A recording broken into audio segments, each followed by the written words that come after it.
رب العالمين، والصلاة والسلام على رسوله سيد المرسلين وعلى آله وصحبه أجمعين. أما بعد، فأعوذ بالله من الشيطان الرجيم. بسم الله الرحمن الرحيم. والأنعام خلقها لكم فيها دفء ومنافع ومنها تأكلون ولكم فيها جمال حين تريحون وحين تسرحون والخيل والبغال والحمير لتركبوها وزينة ويخلق ما لا تعلمون وعلى الله قصد السبيل ومنها جائر ولو شاء لهداكم أجمعين. صدق الله العظيم. اللهم صل على سيدنا محمد وعلى آل سيدنا محمد وبارك وسلم. حاضرین کرام،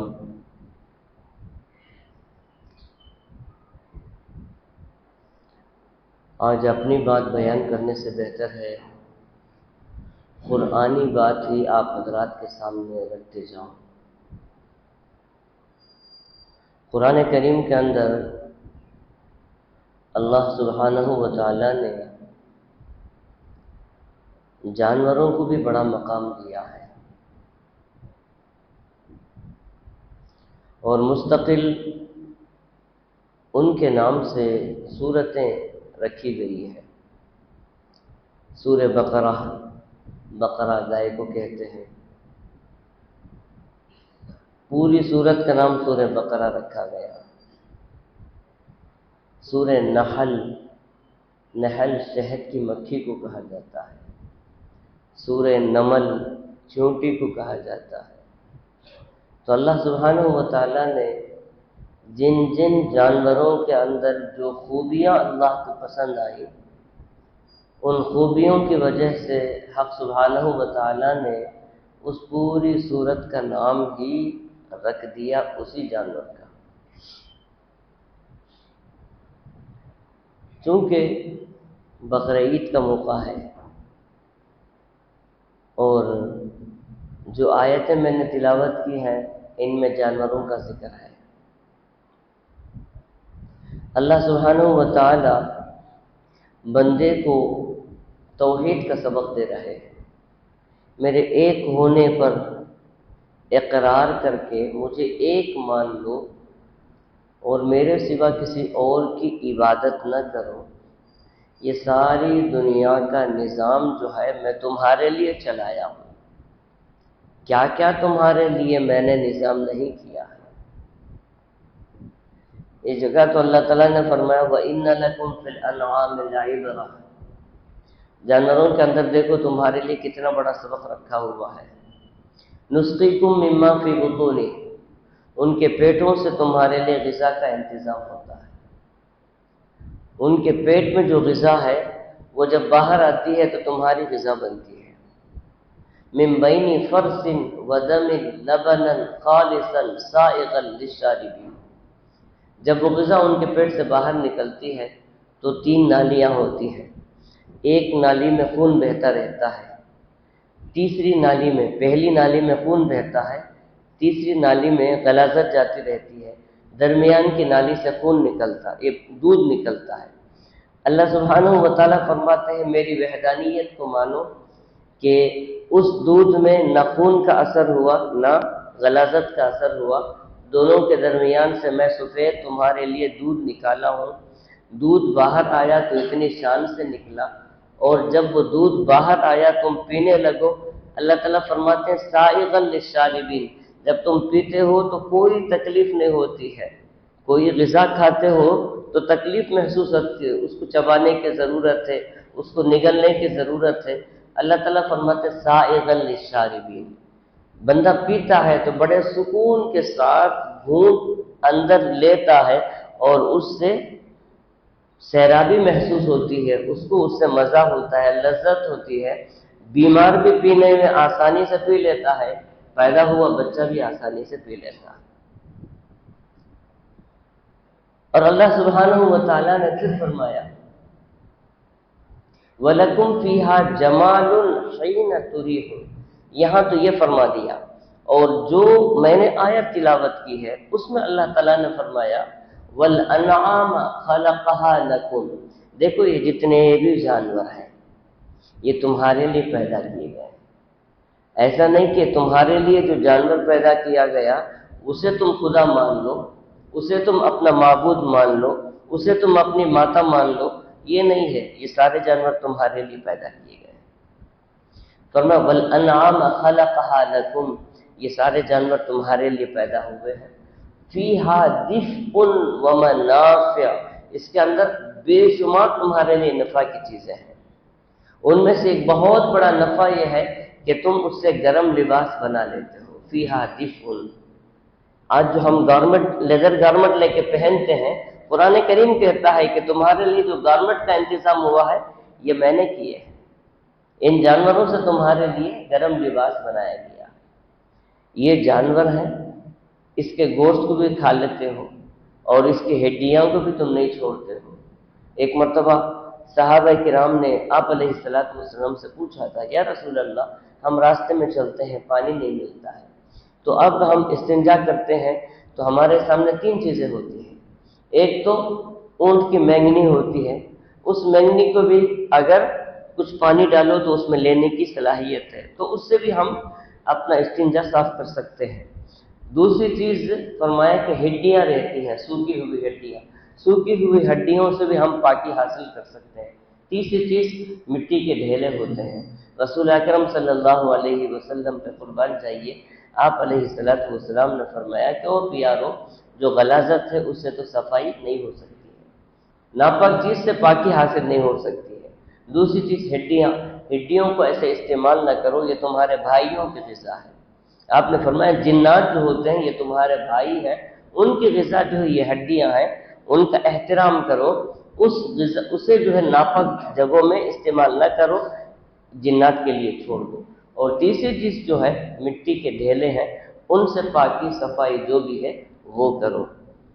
تو اللہ تعالیٰ فرماتے ہیں تمہارے لیے بے شمار فائدے ہیں، تم اس سے جو ہے مشکیزیں چمڑے کے بنا لیتے ہیں، یا اس زمانے میں ڈول پانی سینچنے کے لیے ہوتا تھا تو ڈول بنا لیتے تھے، اس زمانے میں جانماز بنا لی جاتی تھی، لباس بنا لیا جاتا، سارے چیزیں جتنے بھی ہیں، آج جتنے چیز چمڑے سے بنتے ہیں اس سے زیادہ چیزیں اس زمانے میں بن جاتی تھی، آج جو ہے ہم اس کو محدود کیے ہوئے ہیں۔ آج بتائیے مشکیزہ کہاں بنتا ہے چمڑے کا، اور ڈول کہاں بنتا ہے، یہ سب چیزیں نہیں ہیں۔ جانماز کون بنا رہا ہے؟ اب ہم جو ہے اس کے لیے جوتوں میں استعمال کرتے ہیں، یہ جوتے تسمے اس زمانے کے بھی تھے۔ رسول اکرم صلی اللہ علیہ وسلم جو جوتے استعمال فرماتے تھے وہ چپل نما جوتا تھا، آج بھی ترکی کے میوزیم میں رکھے ہوئے چیزیں ہیں، وہ آپ علیہ الصلوۃ والسلام کا وہ چمڑے سے بنا ہوا تھا۔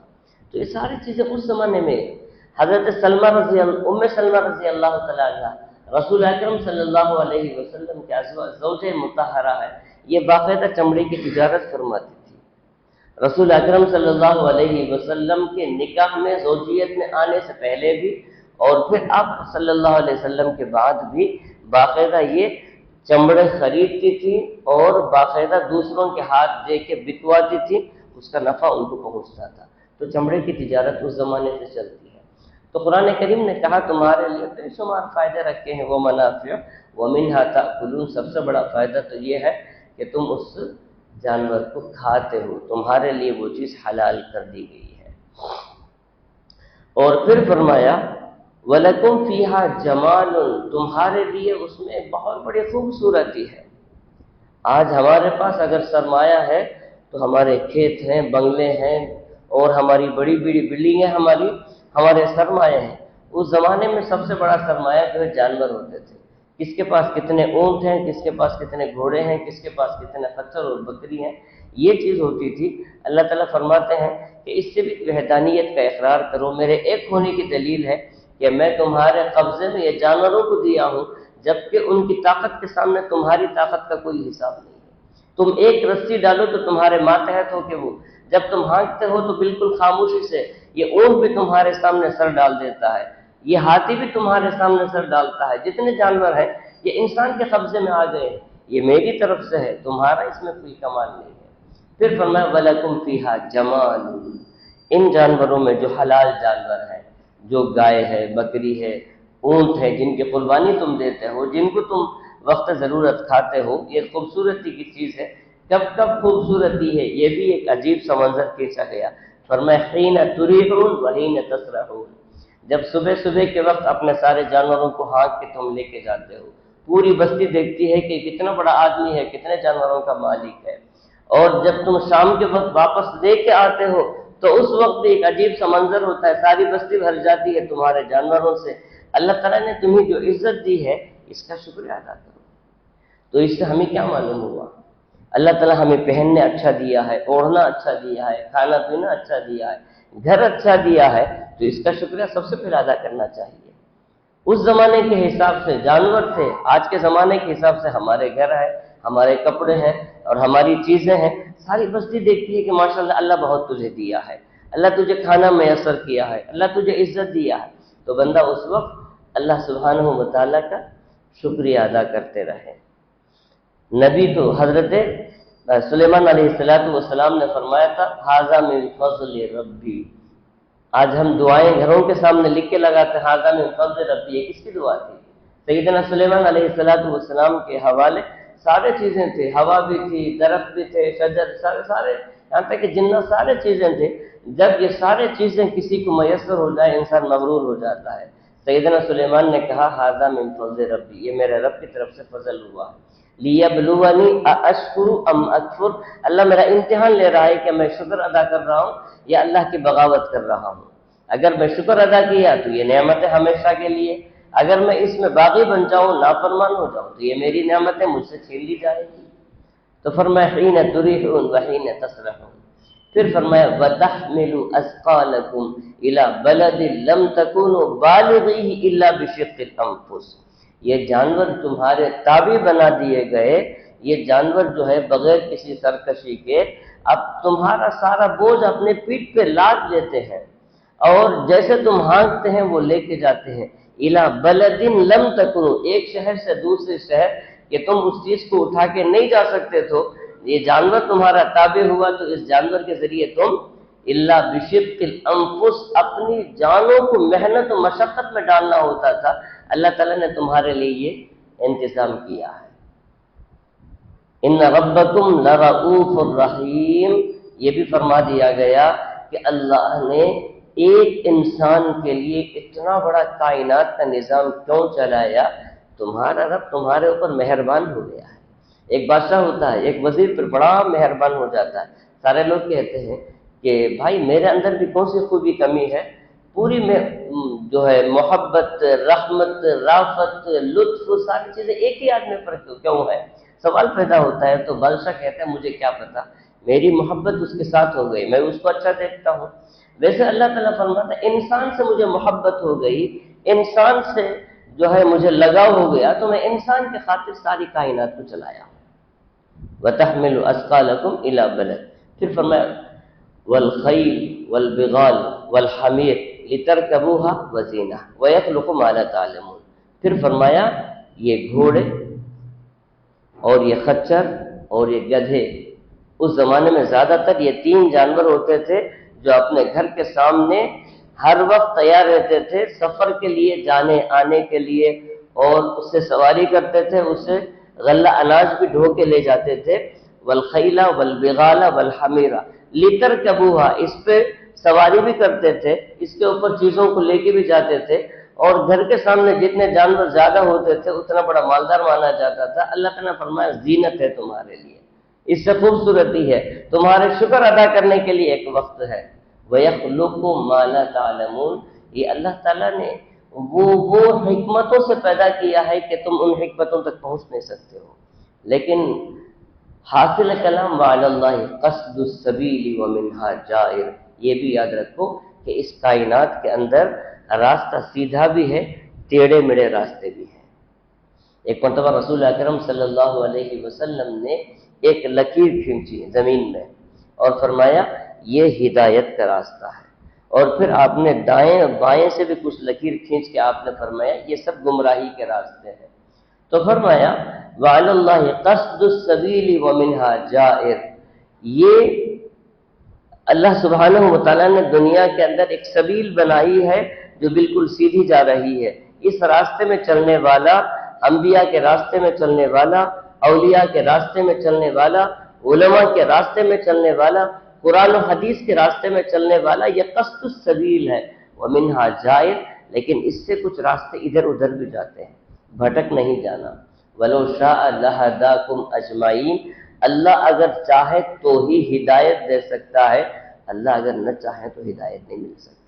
کبھی انسان اپنی ہدایت پر، اپنی عبادتوں پر اترانا نہیں چاہیے کہ دیکھو الحمدللہ میں اتنے روزے رکھتا ہوں، میں اتنی نمازیں پڑھتا ہوں، تہجد میری کبھی قضا نہیں ہوتی ہے، تو بولیں گے کہ اس سے کیا فائدہ ہے تیرا؟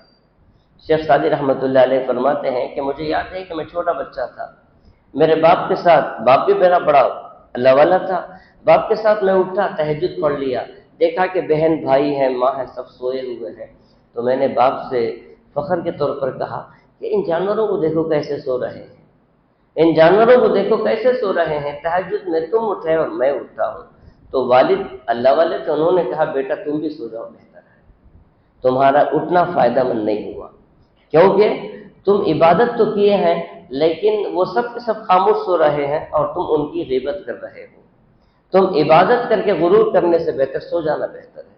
تو آج ہم عبادتیں تو بہت کرتے ہیں، لیکن ان عبادتوں کے اندر نام و نمود ہے، شہرت ہے، دکھلاوا ہے، ساری چیزیں ہیں، اور اس کی وجہ سے ہماری عبادتیں بیکار ہو رہی ہیں، ہماری نماز بیکار ہو رہی ہے۔ نماز الحمدللہ پڑھتے ہیں، لیکن جہاں بیٹھو نمازی کا تذکرہ، اللہ کا شکر میری نماز کبھی بھی قضا نہیں ہوتی۔ بھائی نماز ہم اپنے لیے پڑھیں، ایسی جگہ نماز کا ذکر کرو کہ بے نمازی آدمی ہے تو بے نمازی آدمی کے سامنے تذکرہ کرو تو وہ نمازی بنے گا۔ نمازیوں کے درمیان بیٹھ کر اپنی نمازوں کو اترانا، یہ اپنی عبادت کو برباد کر لینا ہے۔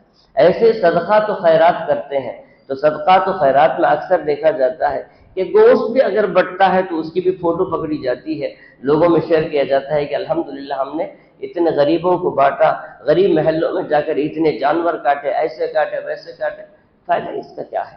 نہ خدا ہی ملا، نہ وصال صنم، نہ ادھر کے رہے نہ ادھر کے رہے۔ اللہ کے لیے ہم کر کے بندوں کی خوشنودی ہم اس میں دیکھ رہے ہیں، بندوں کی رضا ڈھونڈ رہے ہیں، اس سے کیا فائدہ ہوگا؟ حدیث پاک میں تو فرمایا گیا کہ صدقہ کرو تو ایسے چھپ کر کرو کہ اپنے دوسرے کو پتہ نہ چلے۔ اس میں مثال آپ نے یوں فرمایا کہ سیدھے ہاتھ سے دو تو بائیں ہاتھ کو پتہ نہ چلے۔ اس کا سیدھا اور بایاں کا مسئلہ کیا ہے؟ اصل یہ بتانا تھا جو کرنا ہے وہ چھپ کر کرو، اس سے ایک فائدہ تو یہ ہے کہ تم جو کر رہے ہیں اس کا ثواب تمہیں 100% مل جائے گا، اور جس کو تم دے رہے ہو وہ بیچارہ ذلیل و خوار نہیں ہوگا۔ آپ کسی کو دے رہے ہیں اور اس کی تصویر پکڑ رہے ہیں اور آپ ساری چیزوں کو شیئر کرتے ہیں، تو بیچارہ جو فقیر ہے وہ سات زمین کے نیچے دھنستے چلے جاتا ہے کہ آخر میری کیا یہ حالت ہو گئی کہ میں ہر ایک آدمی سے لے رہا ہوں، مانگ رہا ہوں۔ تو دینا بھی ہو تو ایسے ہو کہ نہ ہماری عزت پہ کوئی حملہ ہو نہ اس کی عزت پہ کوئی حملہ ہو۔ اللہ تعالیٰ سے دعا ہے کہ نیک توفیق عطا فرمائے۔ وآخر دعوانا الحمدللہ۔